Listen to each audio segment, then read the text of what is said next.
Mummy ఏందవ్వా ఏం చేస్తాను? పత్తి దులిపేది కనబడతలేదా? పత్తి ఎందుకు దులుపుతాను? మంచిగా ధర రావాలని చేనులు ఏరుకొని డైరెక్ట్ అమ్ముకుంటారు కదా. ఈ బొడిగ ఎవరికి అమ్ముకోవాలి? ఈ బొడిగ ఎవడు కొనాలి? ఇలా గుడ్డి బొడి ఎందుకు వచ్చింది మరి? వానలు మంచిగా కొట్టి పంటలన్నీ పోయేటట్టు కొట్టింది. ఇప్పుడు ఇది అంతేరన్నా మీరు? ఏరాలి. ఎంత ఏరకపోతే ఎట్లుంటుంది?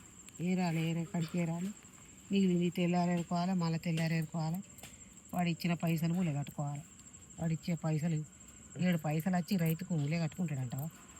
పత్తి మంచిగా ఉన్నది కదా. మంచిగానే పోయింది ఈ పత్తి.